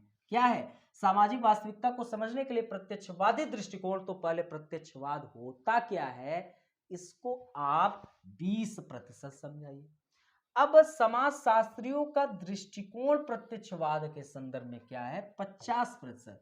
और कहां तक उचित है कि अनुचित है, क्या कमियां है, इसकी व्याख्या 30%। आपका मॉडल उत्तर कंप्लीट। तो प्रत्यक्षवाद क्या है? कितना? 20%। समाजशास्त्रियों का दृष्टिकोण प्रत्यक्षवाद के संदर्भ में 50%। बाकी कहां तक उचित? 30%। ठीक है, आइए अब इसको हम लोग समझते हैं दूसरे के बी को, कि आखिरकार क्या है इसमें। तो दोस्तों, दूसरे के बी में अब हम देखते हैं दूसरे के बी में क्या लिखा गया है। तो पहले हमको प्रत्यक्षवाद क्या है ये समझना होगा। तो आइए हम प्रत्यक्षवाद क्या है ये समझ लेते हैं। तो अगस्त काम्ट के नेतृत्व में प्रारंभिक समाजशास्त्रियों को प्रत्यक्षवाद की अवधारणा प्रतिपादित करने का श्रेय जाता है। प्रत्यक्षवाद जो होता है वह साइंटिफिक स्टडी को संबोधित करता है, वैज्ञानिक अध्ययन को संबोधित करता है, और यह मानता है कि समाजशास्त्र भी एक विज्ञान है। समाजशास्त्र को वह विज्ञान के दायरे में रखने का प्रयास करता है, और वह समाजशास्त्र रूपी समाज के इस विज्ञान के माध्यम से मानव समाज का वैज्ञानिक अध्ययन करता है। विज्ञान के विषय में अवलोकन, प्रयोग एवं व्यापकीकरण जैसे पद्धतियों का प्रयोग समाजशास्त्र में भी किया जा सकता है, ये उन्होंने कहा। अब ये आपने बता दिया थोड़ा कि प्रत्यक्षवाद क्या है प्रारंभिक समाजशास्त्रियों के अनुसार। अब धीरे धीरे आप अपने इस ओर बढ़ रहे हैं, समाजशास्त्रियों का क्या दृष्टिकोण है। तो जो प्रत्यक्षवादी हैं उनका कहना है कि समाजशास्त्र के माध्यम से हम उन नियमों को जन्म दे सकते हैं जो मनुष्य के व्यवहारों को नियंत्रित करते हैं। और किसके? समाजशास्त्र को जब हम विज्ञान के रूपरेखा में बांधेंगे तो हम ऐसे नियमों को जन्म देंगे जिससे हम मनुष्य के व्यवहारों को नियंत्रित कर सकते हैं। एक विषय के रूप में समाजशास्त्र का उद्भव यूरोपीय समाज में उपस्थित व्यापक परिवर्तन के कारण हुआ। प्रारंभिक समाजशास्त्रियों का जो मानना था कि इन परिवर्तन के कारकों एवं इनके परिणाम को वैज्ञानिक पद्धति के माध्यम से ही समझा जा सकता है। और दोस्तों, काम्ट ने यह भी कहा कि विज्ञान के माध्यम से भविष्य का अनुमान भी लगाया जा सकता है एवं उसी अनुरूप क्रियाओं को नियंत्रित किया जा सकता है। अतः प्रत्यक्षवादियों का मानना है कि विज्ञान के माध्यम से सामाजिक वास्तविकता को समझना सरल हो जाएगा। तो ये आपका क्लियर हुआ, ठीक है? सभी को क्लियर हो रहा है? किसी को कोई भी दिक्कत समझ में आ रहा है? यहां तक क्लियर हुआ? ये अब कहां तक उचित और अनुचित? तो हेबरमास के अनुसार उन्होंने बहुत अच्छी बात की कि मूल्यों से मुक्त विज्ञान तो संभव है। विज्ञान मूल्यों से मुक्त हो सकता है। अगर न्यूटन जो है वो ग्रेविटेशनल फोर्स की खोज की तो वो मूल्य मुक्त है, लेकिन अगर न्यूटन एक समाज का अध्ययन करते तो न्यूटन की जो पृष्ठभूमि है वह न्यूटन के ऊपर प्रभाव छोड़ता। तो दोस्तों यहाँ पर हेबरमास जो कहना चाहते हैं कि मूल्यों से मुक्त विज्ञान तो संभव है, परंतु मूल्यों से युक्त समाजशास्त्र संभव नहीं है। समाजशास्त्र की विषय वस्तु हमारे दैनिक जीवन से संबंधित होती है। एक समाजशास्त्री एक विशिष्ट सामाजिक पृष्ठभूमि से होता है, अतः इस सामाजिक पृष्ठभूमि का प्रभाव उस पर देखा जा सकता है। अतः एक मूल्य तटस्थ समाजशास्त्री उपागम संभव नहीं हो पाता है। अब पीटर बर्जर के अनुसार विज्ञान के विषयों में जब एक वास्तविकता की खोज होती है तो वह वास्तविकता तब तक उपस्थित रहती है जब तक एक नवीन वास्तविकता उसे प्रतिस्थापित न कर दे। परंतु सामाजिक वास्तविकताएं जो होती है वो निर्मित होती है और ध्वस्त भी हो जाती है एवं उनका पुनर्निर्माण अत्यधिक तीव्र गति से भी होता है। इसके कारण समाजशास्त्र में व्यापक नियमों को जन्म नहीं दिया जा सकता है। तो एक आपने ये व्याख्या कर दी, तो ये आपका एक प्रक्रिया हो गई। सभी को क्लियर हुआ? सभी को समझ में आ रहा है? मजा आ रहा है? सभी लोग कमेंट करिए अब कि क्लियर हुआ। ठीक है, चल अब तो जो नेक्स्ट प्रश्न है बहुत इजी है, हमेशा से पढ़ते आ रहे हो। चलिए ये बैच की जानकारी मैं तो कहूंगा कि हर एक लोगों को समाजशास्त्र तो वैकल्पिक विषय का जो बैच है वो जो एडमिशन लेना चाहता है 16,000 फीस है। 1 फरवरी से पहले 15% की छूट है। 22 जनवरी से नया बैच शुरू है, आप लोग जुड़ सकते हैं। और दोस्तों ये जो बैच है जो समाजशास्त्र पढ़ चुके हैं हमसे वो इस बैच से जरूर जुड़े, बहुत इंपॉर्टेंट बैच है। फीस 2999 है। 2012 से 2021 तक सभी प्रश्नों पर चर्चा। कई लोग जो आंसर राइटिंग में एडमिशन लिए अब उनको मैं पूरी व्याख्या दे दूंगा। तो जो एडमिशन फिर से लेना चाह रहे हैं आगे तो वो बिल्कुल जुड़े। और 22 जनवरी 2022 से बैच शुरू हो रहा है तो जल्दी आप जुड़े। चलिए अब प्रश्न है कि समाज शास्त्र सामान्य बुद्धि से कैसे संबंधित है। जो समाज शास्त्र है वह सामान्य बुद्धि से कैसे संबंधित है। सभी लोग प्रश्न देखिए कि अब ये आप सोचिए कि आखिरकार यह प्रश्न जो है क्या आप पढ़े हैं कि नहीं पढ़े हैं। सभी लोग कमेंट करिए, मैं आपसे प्रश्न पूछ रहा हूं, पढ़े हैं? सभी लोग पढ़े हैं तो समझिए। देखिए अब हम थोड़ा तेजी क्लासेस करेंगे, थोड़ा मतलब कि देखिए हम मॉडल उत्तर लिखे हैं तो उसको मैं पढ़ दूंगा तो आपके लिए दिक्कत नहीं होनी चाहिए, क्योंकि समझाने आप समझ लीजिए कि एक प्रकार से पूरी समाजशास्त्र आप पढ़ रहे हैं। एक टॉपिक को समझाने के लिए बहुत ज्यादा मेहनत लगती है, उसको बहुत अच्छे तरीके से रूपरेखा तैयार करनी पड़ती है। यहाँ टॉपिक मैं समझा नहीं पाऊंगा, हो सकता है कि कुछ लोगों को कुछ चीजें कम समझ में आए, तो इससे आप विचलित ना होइएगा। जब ये हम इंडिविजुअल टॉपिक पढ़ते हैं तो वहां पे ज्यादा क्लियरिटी आती है। तो इस चीज को आप भली भांति समझ सकते हैं, यूपीएससी के स्टूडेंट है ना। कुछ स्टूडेंट हो सकते हैं कि उनको दिक्कत आ रही होगी तो हमको पर्सनल मैसेज कर देंगे तो क्लियर हो जाएगा। चलिए तो समाजशास्त्र सामान्य बुद्धि से कैसे संबंधित है। तो सिंपल, यूनिट फर्स्ट से 3 प्रश्न पूछा दोस्तों, और जाके देख लीजिए। यूनिट फर्स्ट को मैंने फ्री पढ़ाया है यूट्यूब पर, और आप देख लीजिए तीनों प्रश्न आपको मिलेंगे। मैं हमेशा कहता हूं, हर क्लास, अक्सर क्लास में बोला हूं, बोला हूं कि नहीं? यूनिट फर्स्ट के सिलेबस में क्या है? तो फर्स्ट, यूरोप में आधुनिकता एवं सामाजिक परिवर्तन तथा समाजशास्त्र का आविर्भाव।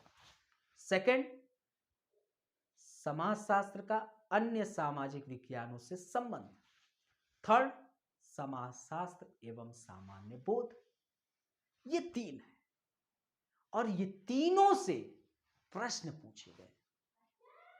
फर्स्ट प्रश्न यूरोप में आधुनिकता, सेकंड प्रश्न समाजशास्त्र अन्य सामाजिक विज्ञानों संबंध, थर्ड समाजशास्त्र एवं सामान्य बुद्धि।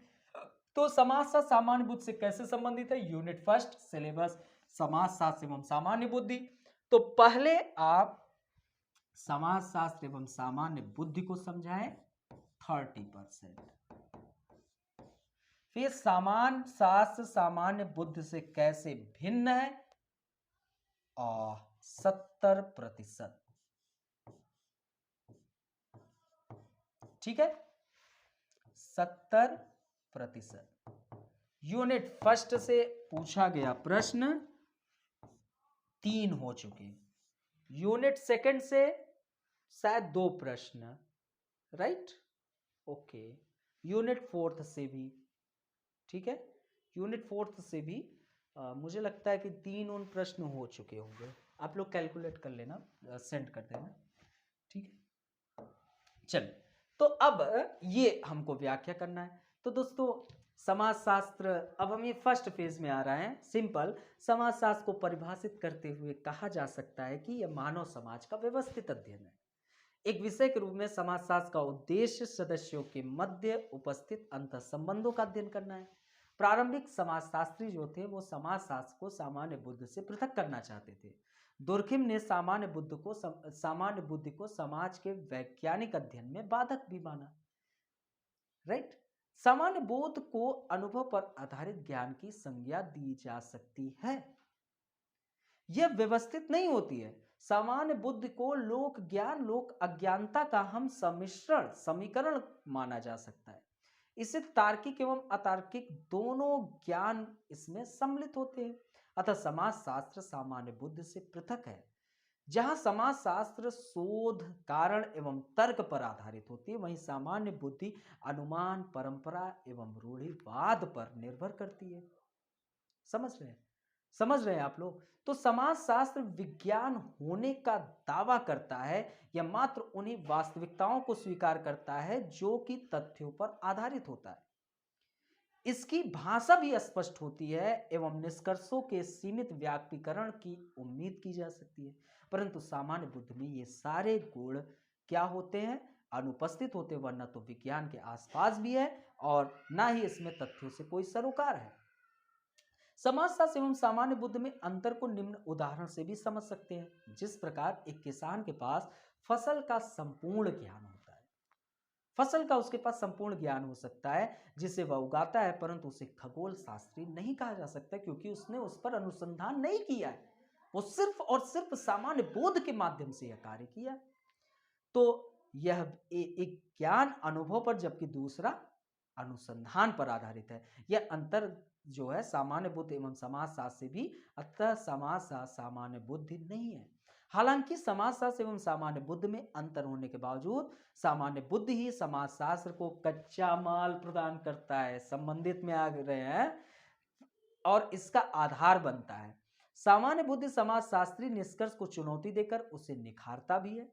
समाजशास्त्र सामान्य बुद्धि से प्राप्त ज्ञान को जांच करता है। इस प्रक्रम में कई बार सामान्य बुद्धि उचित सिद्ध होकर समाजशास्त्र का हिस्सा भी बन जाता है। वही एंथनी गिडिल्स का कहना भी है कि समाजशास्त्र ज्ञान भी एक बार सामान्य बुद्धि बन जाते हैं, मतलब समाजशास्त्र का ज्ञान भी एक बार सामान्य बुद्धि बन जाते हैं। वही और जैसे आप उदाहरण के देखिए, विवाह विच्छेद को समाजशास्त्री अध्ययनों से यह सामान्य बोध उत्पन्न हुआ कि विवाह जो होता है वह चुनौतीपूर्ण होता है। चलिए, ये क्लियर हो गया अब आप लोगों को? कोई परेशानी? सभी को क्लियरिटी आ गई? सभी लोगों को क्लियरिटी आ गई? सभी लोग कमेंट करें। तो हमने आपको दूसरा क्वेश्चन भी पूरा क्लियर हो गया। सभी लोग कमेंट करें, क्लियरिटी आ गई कि नहीं? यहां तक आपको क्लियर हुआ कि नहीं? कोई भी परेशानी हो सभी लोग कमेंट करें, ठीक है। तो अब हम लोग आते हैं अपने तीसरे प्रश्न की ओर, हैं, ठीक है। चलिए अब हम लोग तीसरे प्रश्न की ओर आते हैं, तीसरे प्रश्न की भी व्याख्या कर लेते हैं, ठीक है।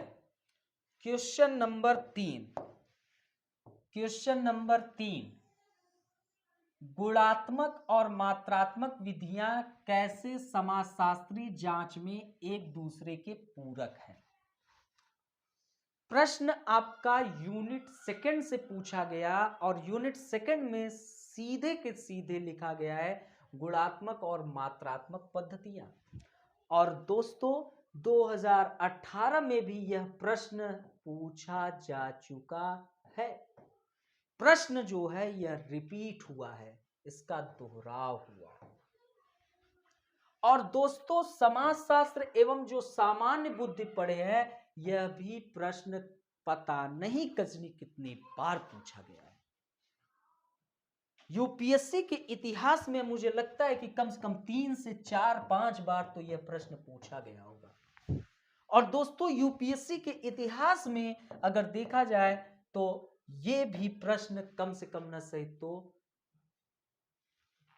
ये भी प्रश्न 2-3 बार पूछा जा चुका है। यूपीएससी के इतिहास में अगर देखा जाए तो ये भी प्रश्न 2 से 3 बार पूछा जा चुका है।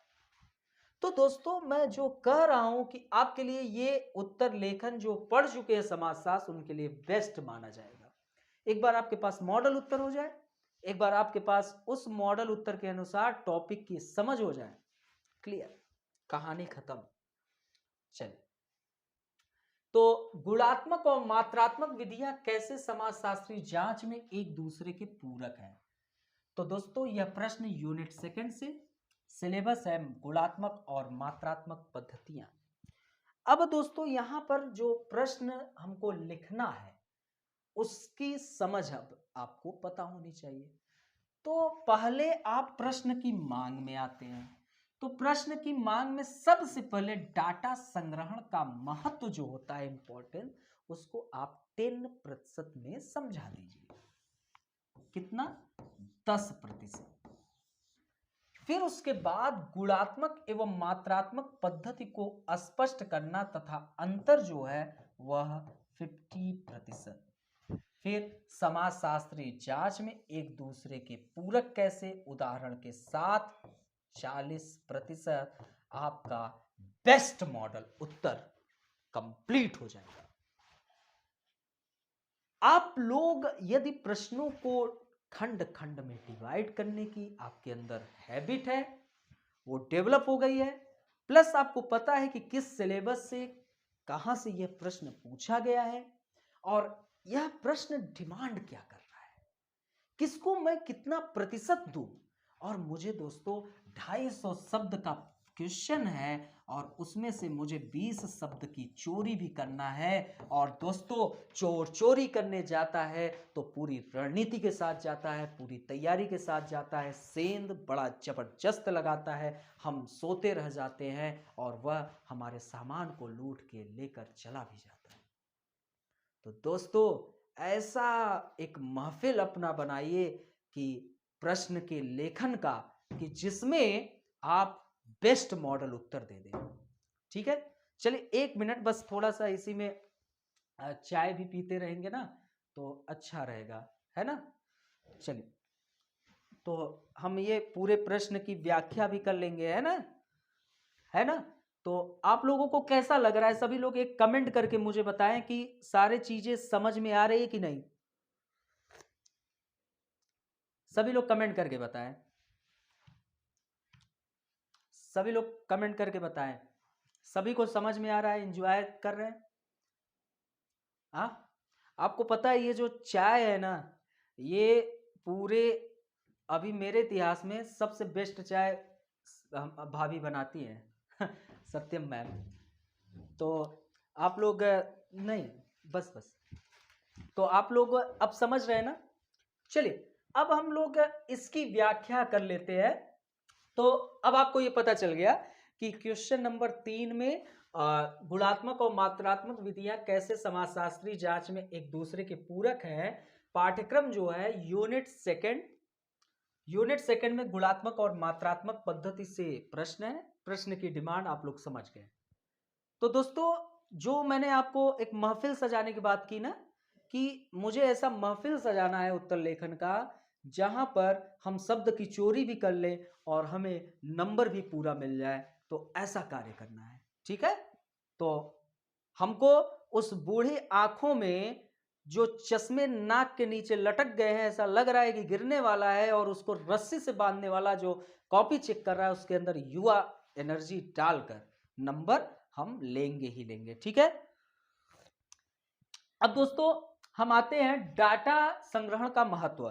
तो दोस्तों, समाजशास्त्री अध्ययनों हेतु विभिन्न चरणों में से डाटा एकत्रीकरण भी एक महत्वपूर्ण चरण है।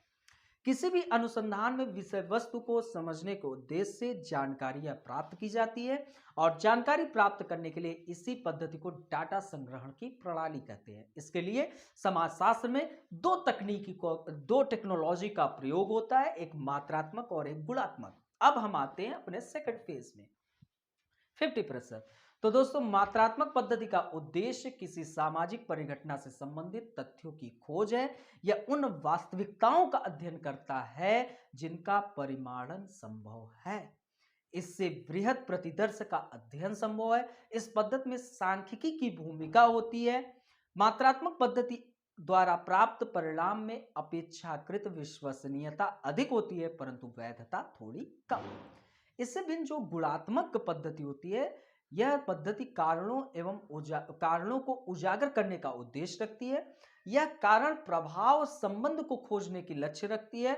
यह अभिव्यक्ति व्याख्या एवं विवेचना पर आधारित होती है।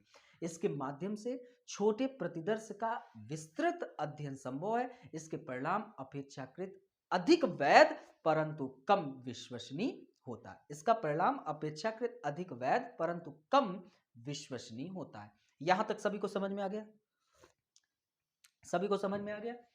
अब हम जांच करेंगे। ठीक है, अब हम जांच कर रहेंगे उदाहरण के साथ। तो दोस्तों, भारतीय समाज में कृषि मंत्रालय द्वारा प्रत्येक 5 वर्षों में की जाने वाली जो कृषि जनगणना मात्रात्मक पद्धति का उदाहरण है। वहीं डेनियल थार्नर द्वारा भारतीय कृषक वर्ग की संरचना का जो अध्ययन है, किसके द्वारा? तो डेनियल थार्नर, इसको याद रखना, डेनियल थार्नर द्वारा भारतीय कृषक वर्ग की संरचना का अध्ययन भी मात्रात्मक ही है, परंतु अंतः संबंध के अध्ययन हेतु उन्होंने गुणात्मक पद्धति का भी प्रयोग किया। वाल्टर फर्नांडिस का गत 50 वर्षों में भारत में विस्थापन का अध्ययन एक मात्रात्मक अध्ययन है। इसमें उन्होंने मात्रात्मक रूप से बताया कि कुल विस्थापित आबादी में से 40% जनजाति एवं 20% दलित है। वही इसी विषय पर गुणात्मक पद्धति से अध्ययन कर रामचंद्र गुहा ने विस्थापन का मुख्य जिम्मेदार विकास की प्रक्रिया को ठहराया।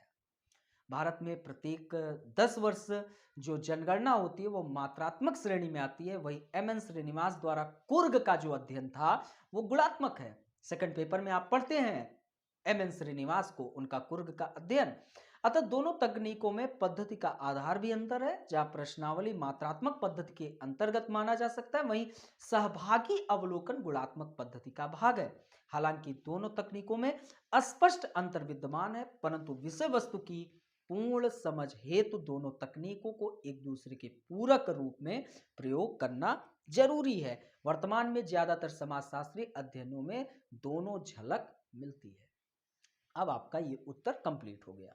ठीक है, सभी को समझ में आ गया कैसे हमको लिखना रहता है? देखिए, जब तक आप टॉपिक नहीं पढ़े रहेंगे तब तक आपको मजा नहीं देगा। मैं आपको एक मॉडल उत्तर दे दिया हूं, जब आप पढ़ेंगे तो आपको ये सब क्लियर होगा। अब आते हैं नेक्स्ट, तीसरे के बी में।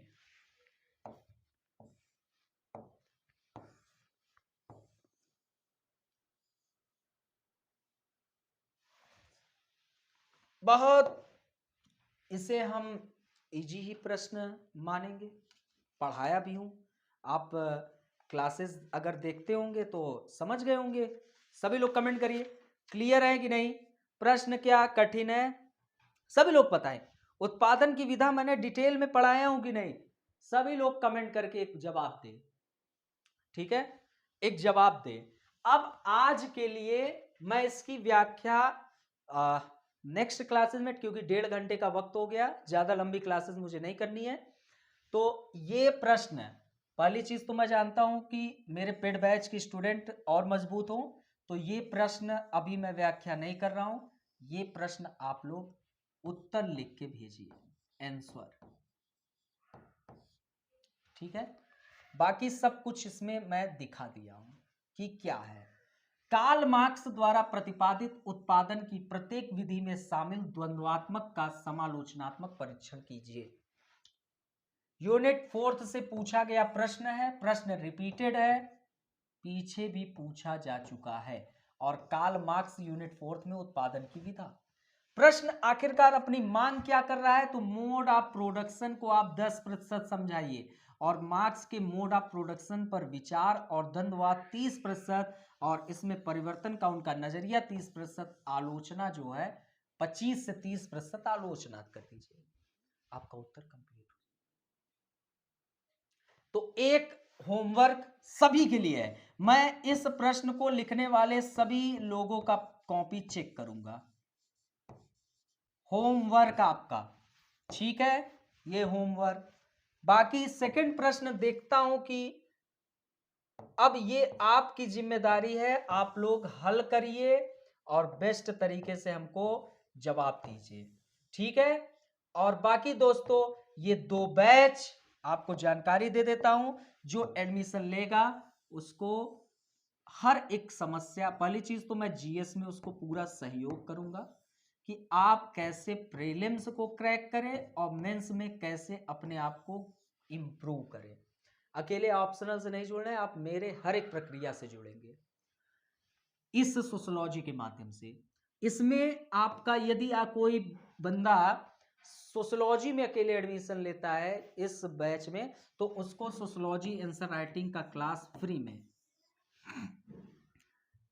ठीक है, नहीं, जो अब लेता है इस बैच में तो वो फ्री में दिया जाएगा। बाकी ये जो आपका कार्यक्रम है सोशियोलॉजी आंसर राइटिंग का, इसकी फीस 2999 रुपए है। ये जो है दोस्तों 2012 से 2021 तक के सभी प्रश्नों का एक मॉडल उत्तर आपको मिलेगा। मॉडल उत्तर मिलेगा पूरा, प्लस उसका पूरा क्लासेस बेकायदा, लगभग 50 क्लासेस, 40 से 50 क्लासेस, और 22 जनवरी से प्रारंभ। और मुझे लगता है कि 2999 में जो एक बार हमसे पढ़ चुके हैं समाजशास्त्र, उनकी समाजशास्त्र की दशा दिशा बदल जाएगी, वो बेस्ट उत्तर लेखन में आ जाएंगे। ठीक है, बाकी मिलते हैं अपने नेक्स्ट क्लासेस में। थोड़ा मेरा गला बैठने लगा है, बाकी मिलते हैं नेक्स्ट क्लासेस में। तब तक के लिए बाय बाय, टेक केयर। बाकी मजा तो आपको आया ना? अभी मैं और पूरा उत्तर लेखन करा दूंगा। ठीक है, चलिए मिलते हैं फिर, बाय।